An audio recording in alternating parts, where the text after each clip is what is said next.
In this video, we will be covering adding a Nifty person, adding a Nifty record to an existing person, the submit notice to do that is directly related to adding a Nifty record, and deleting the Nifty record itself. So in order to do any of those actions and to access the Nifty portal at all, you need to have the correct permissions. And so to see what user permissions you have, you go to Tools, Manage Users, and then you find yourself in the list of users at your agency. If your agency has a lot of users, you might need to page through or use the search bar to search for yourself. Since this is our demo agency, we've just added 2 users, so I'm going to pretend that I'm Mary Demo and click Edit. And then go to User Permissions. And then now I can see a list of all the permissions that I have access to and have been given. So these ones that have blue check marks, those are the ones that I have access to. The empty ones are the ones that I don't. The ones you want to pay attention to for this video are the NF Transition Agent permission and the NF Transition State permission.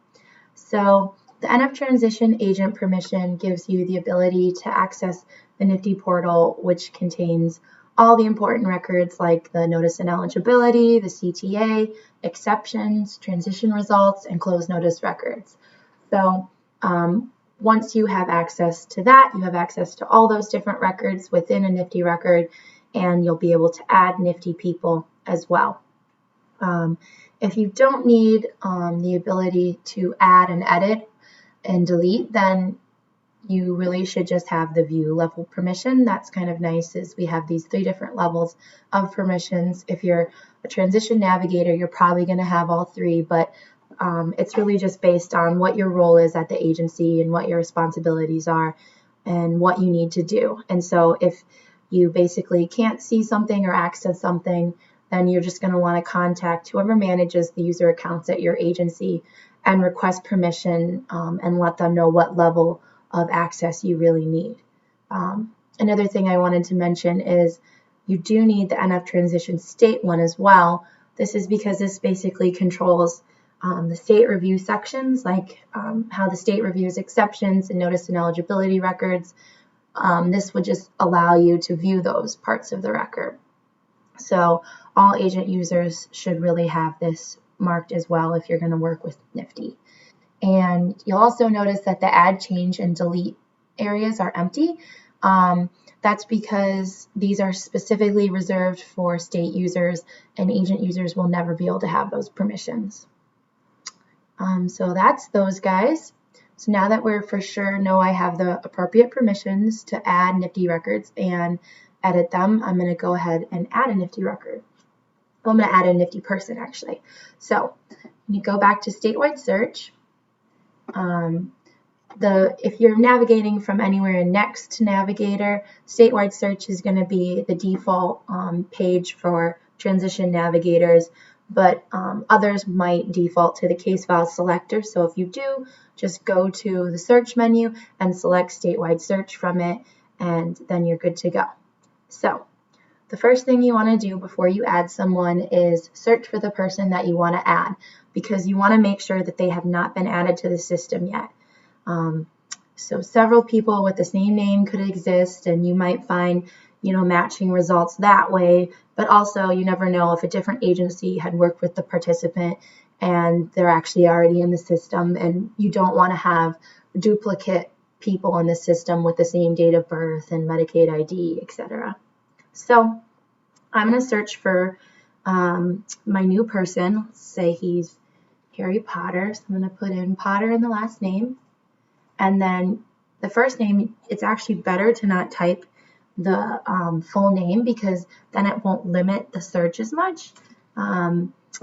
Just that way, in case maybe Harry goes by a different name like Harold, then those types of responses will also come back. I'm going to skip entering the Medicaid ID and date of birth because that's not really important right now, and that information is going to show up for anybody that matches on the name anyway.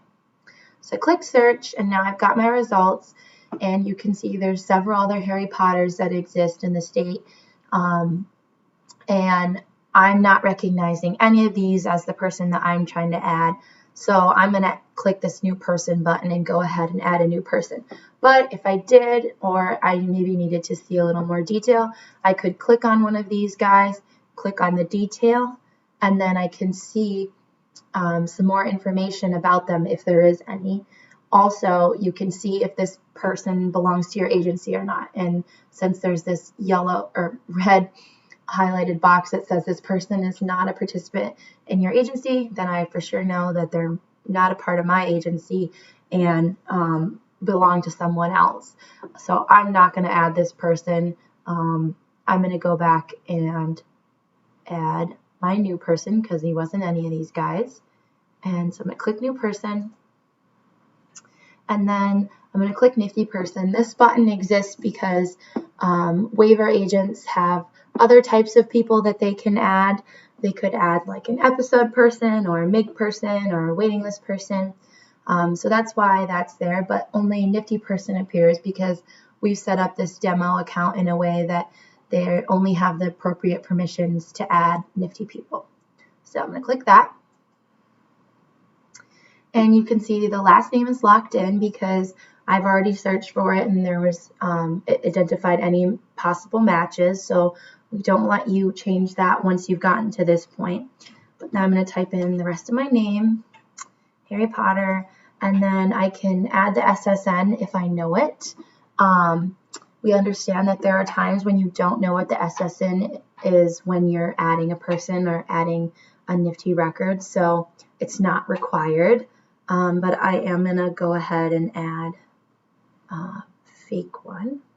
Sorry, I'm saying it's not required in the sense that you can use this create person with dummy SSN button. So by using that button, I could leave this empty and then answer all the rest of the required ones, the ones with red asterisks, and then use this button and it'll still create a person even though my SSN thing is empty, and the system will just put in a dummy fake SSN. And the good thing about doing this is we don't let you submit a notice if you have a dummy SSN because the system can recognize that it's a fake number. So the good thing is basically that we stop you from doing anything that you wouldn't want to, like submitting that without the real SSN in there, but we also allow you to start getting the process started and entering your data and stuff. So we don't want that to be a holdup. So if you know it, put it in. If you don't, get it in there as soon as you can after. Date of birth, straightforward. I'm just going to put in a fake date of birth. And then interview date is the last required field. This should be the date of the initial CTA. So typically you wouldn't be entering these until you know what that is, or you've done a CTA, or you're doing one. I'm going to say that it was a couple of days ago, say 8/16/2020. And then this last field is to enter the Medicaid ID if you know it.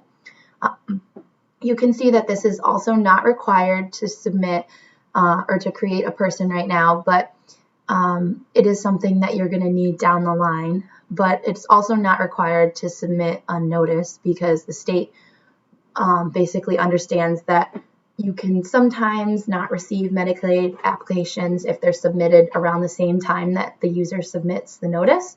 So if you don't have that at the same time, then that's fine. If you have it, put it in. Great. I'll put in a fake one.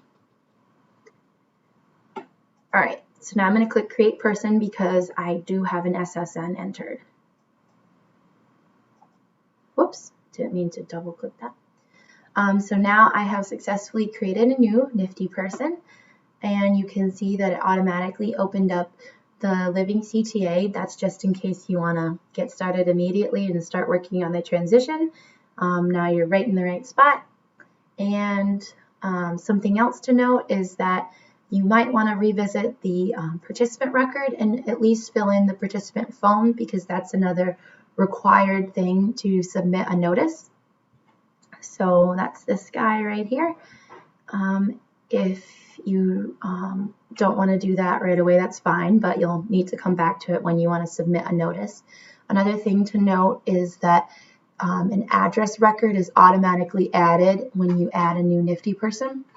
So that's an address record is always required if you want to add different dated records like a Nifty record. So I can't change this date to the 15th unless I change my address date to the 15th, because you need to have an address existing whenever you want to also have a record existing. So the system will automatically basically add this empty address record from Michigan, and you're going to want to just go ahead and enter the actual address when you know it or when you have time. So that's the address. And then another thing to pay attention to is that as soon as a Nifty record is added, a notice to do will be added as well. So this is because the whole purpose of the notice to do, or of a Nifty transition record, is to transition a person. And so in order to transition a person, that requires a notice to be submitted to the state, and it's one of the kind of first parts of the process. And so we assume that anytime you add a Nifty record that you're going to need to submit a notice. So a notice to do will be created right away. The only way to clear this to do is to actually submit the notice. So this complete checkbox is actually grayed out. It's kind of hard to see, but I can't actually manually check it. The only way I'll be able to clear this is by filling out the notice and eligibility fields that are located in the Living CTA, and then click Submit Notice. So there's a much more detailed video describing that entire process called the Notice and Eligibility Training video. So you're going to want to watch that for more information on that process. But basically, that's how you complete this to-do. And a couple other things about the to-do: it'll automatically be created by the system with today's date as the due date. And then the reminder date is also today, but it's at 8 a.m. That's just, it picks 5 p.m. for the due date and 8 a.m. for the reminder date. And then the title and description are submit notice, but you can change them after the fact. Wouldn't really recommend it, or else you're going to not really know what it's for, but you can if you need to. So that's the notice to do.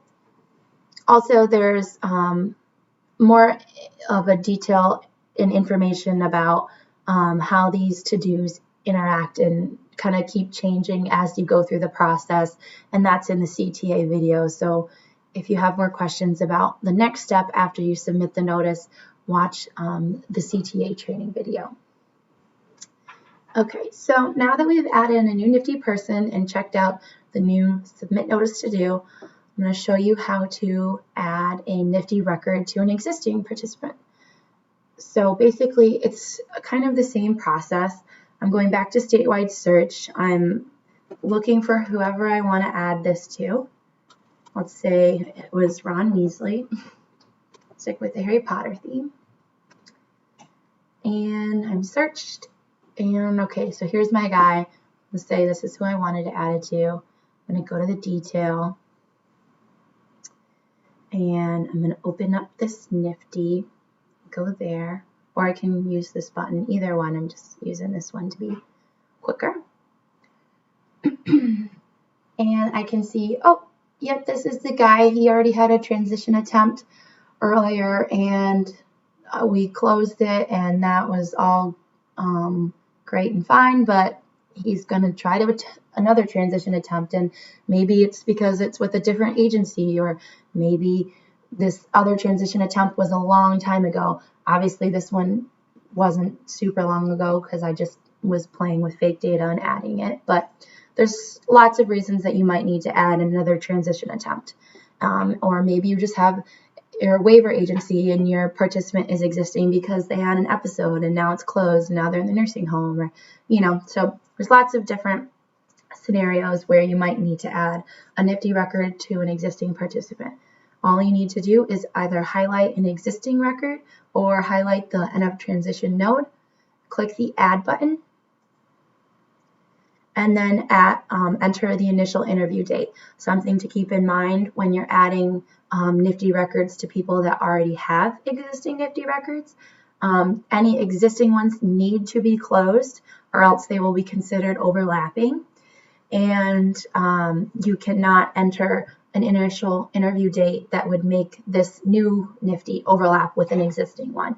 So this old one was closed on 8/11. I can see this from the Nifty transition summary, and it started on 110. So I need to make sure that this initial interview date is either 8/12 or later, because 8/11 would be also considered overlapping.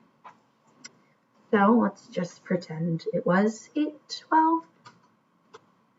Type this in, or I guess I can show you 8/11 and how it will give you an error. So it just lets you know, oh, hey, there's already a Nifty dated 110 that exists, and now you're overlapping with that. So change it to 112. Click Add. Cancel would just close this dialog box, and so would the cross. I'm going to click Add. And now I have another new Nifty record. And you can see it again, it opens up to the living CTA in case you want to go ahead and get started working on that full assessment.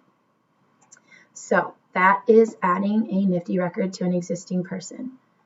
I'm not going to go over actually editing the Nifty record and filling out the different data, because the Nifty record is made up of several children records, like I listed before, the notice and eligibility, the CTA, exceptions, transition results, close notice. All those have separate individual training videos, since there's, it's kind of a big chunk of work for each of these guys. So if you have any questions and want more information about those sub-records, please go back to the video playlist and watch the training videos that pertain to the specific record type that you're looking for. The last thing I wanted to cover is deleting the transition record.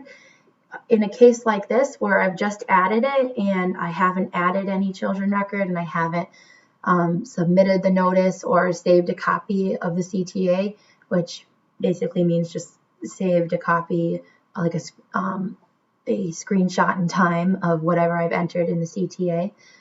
If I haven't done any of those kind of permanent actions, then I can delete this. All I'd have to do is highlight the record, click the delete button, and then confirm delete, and then it'll delete it. I'm going to cancel right now just because I don't want to do this at that moment.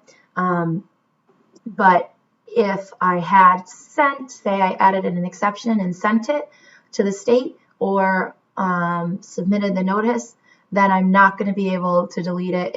You'll get an error that says, oh, you've got children record, and you can't delete this anymore. And if you go and try to delete records that have been sent to the state, you'll also be stopped by the system as well, because that's not allowed, and only state users can delete submitted records and saved records. So in the chance that you do need to do that, please just contact the state and ask them to delete it, and they'll be able to handle that. So now I'm going to show you successfully deleting it. And it's gone. And then just something else to note, when you delete the Nifty record, the associated to-dos will also be deleted. And that's the Nifty record.